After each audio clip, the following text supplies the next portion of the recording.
SSC MTS 1 सितंबर 2023 shift 1 का question है। एक धातु के गोले का व्यास 6 सेंटीमीटर है। इसे पिघलाकर एक तार बनाया जाता है जिसके अनुप्रस्थ काट का व्यास 0.4 सेंटीमीटर। तार की लंबाई मीटर में ज्ञात कीजिए। हमसे कह रहा है कि गोला है। क्या होता है? एक गोला। मान लीजिए गोला होता है और गोला ठोस होता है, तो इसका जो व्यास है हमसे कह रहा है ये 6 सेंटीमीटर है।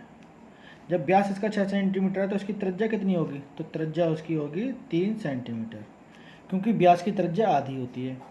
फिर हमसे कह रहा है कि इस गोले को पिघलाकर एक तार बनाया जाता है, यानी एक तार बनाया जा रहा है, लंबा सा तार, और इसका जो अनुप्रस्थ काट होती है ये अनुप्रस्थ काट होती है।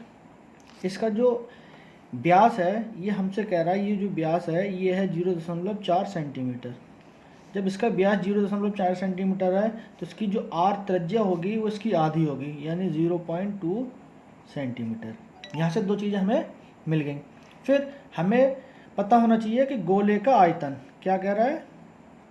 गोले का आयतन, ये हमें पता होना चाहिए।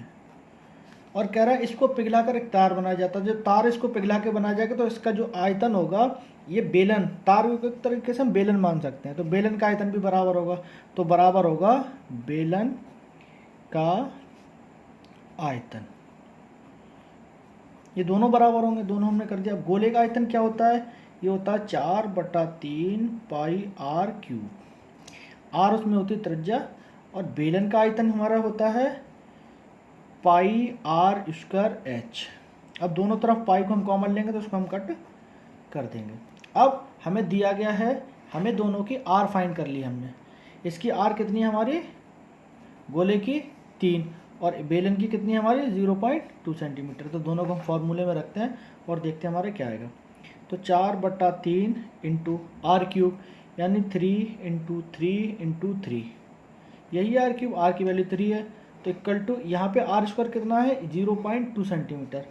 तो 0.2 इंटू 0.2 इंटू एच। एच हमें फाइंड करना है। एच लें या एल लें? इसकी लंबाई होगी, तो यहाँ पे हम इसको एच या एल मान सकते हैं। तो हमने एच मान लिया क्योंकि हमें लंबाई बताएगा। अब हम इसको सॉल्व आउट कर लेते हैं। तो यहाँ से 3 से 3 को कट कर देंगे, और 0.2 का मतलब होता है, इसको काटेंगे हम 10 लिख देंगे, इसको काटेंगे हम 10 लिख देंगे। तो यहाँ पे हो जाएगा हमारा 1/5 गुणा 1/5। इन दोनों को हम काट सकते हैं। अब आगे हम करते हैं, तो 4 गुणा 3 बराबर 1/5 गुणा 1/5 गुणा एच, यही होगा हमारा। तो 5 को हम इधर मल्टीप्लाई करेंगे तो 4 into 3 into 3 into 5 into 5 is equal to H. हमारा ऐसे हो जाएगा। यहाँ से हम कैंची की गुणा ऐसे कर लेंगे। हो गया। अब इसमें हम सॉल्व कर लेते हैं। तो 5 गुणा 5 ये होगा 25, और 25 गुणा 4 ये होगा 100। इन तीनों को हमने मल्टीप्लाई कर लिया। अब इसके बाद हमारा बचता है 3 इंटू 3, तो 100 इंटू 3 9, तो 100 इंटू 9 ये होगा 900 सेंटीमीटर, जो कि हमारा एच या एल आएगा। हमारा एच या एल दोनों हम कोई भी मान सकते हैं।